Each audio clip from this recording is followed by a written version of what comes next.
you've studied grammar, you've watched all the YouTube videos, but when it comes time to speak, you're totally petrified. The fear is through the roof. Why does that happen? Hi, I'm Lindsay, a language learning expert passionate about helping you learn languages better.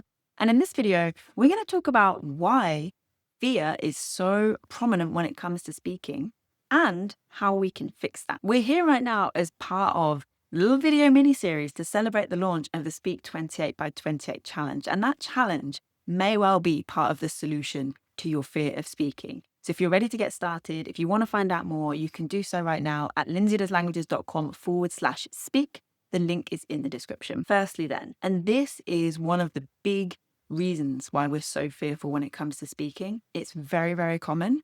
Your language learning is input heavy and output starved. That means that you are taking in lots of language. You're doing the work, right? You're showing up, but everything that you're doing is all about taking more language in. So you're doing the apps, language is going in. You're reading books, language is going in. You're listening to podcasts or audio lessons, language is going in. The input is strong, but when it comes to output, there's not a lot happening. So maybe you speak a little word or sentence here or there on the app, right? Maybe you write a sentence or two when you're doing some textbook stuff and reading some questions in there, but it's not enough.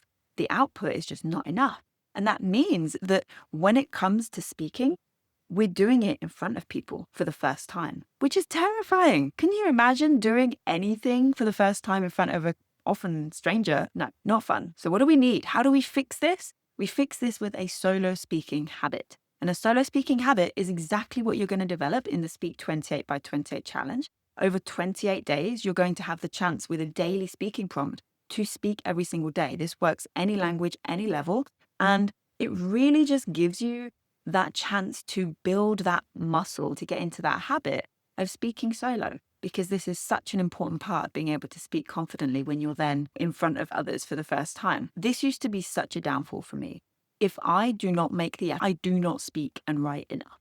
So I needed to make a couple of tweaks to make sure that I was getting enough output so that it wasn't just a case of feeling, oh, I haven't spoken in a while, I need to book a lesson. And then you book the lesson and you have nothing to say because you haven't had the chance to practice. So I needed to make some tweaks. So for me, what that looks like is making sure that this is as frictionless as possible, right? So using the Notes app on my phone to write a sentence when I wake up in the morning, and then perhaps even recording it in there as well later on in that morning. So then I'm getting just these little moments throughout my day, every day, regularly, where I am having a chance to speak, where I am having a chance to use the language and produce it for myself. Another thing I find really useful if I feel like a little bit starved of output is to do one less app session and instead spend that time on practicing what I've just learned. So maybe what your usual habit is with your apps is you do sort of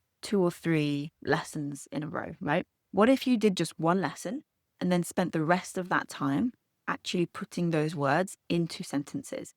That's output, that's practice. That is all part of the language loop, which I, again, talked about in another video recently. And this is such a good way to make sure that you're getting in and you're getting enough practice. Have you experienced this? Let me know in the comments if you've ever felt that you're just starved of output. The second thing that's important to mention here is that you can know a language and still feel terrified when it comes to speaking it. Speaking another language is incredibly vulnerable because we are putting ourselves in a position of sounding stupid, of sounding like we don't know what we're talking about, of not being able to fully express ourselves.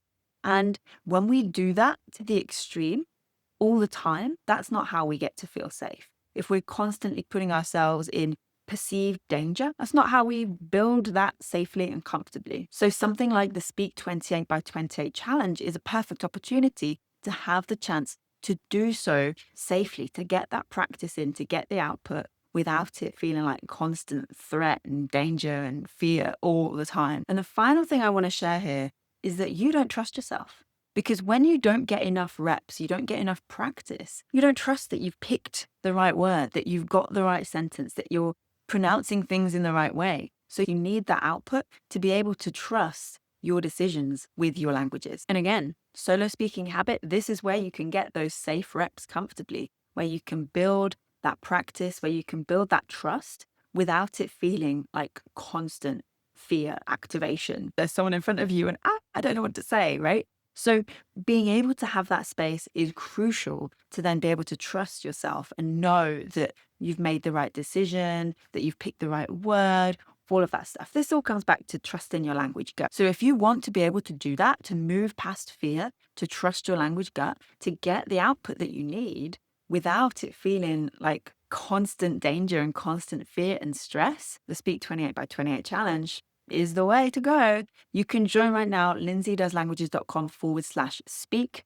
I'll be here every day for like another week or so, sharing my sort of thoughts about speaking, a bit more about the challenge. So make sure you're subscribed so you don't miss any of those videos. But also head over to the page. Like I said, link in the description. You'll be able to learn more about the challenge. All right. Thank you. Bye.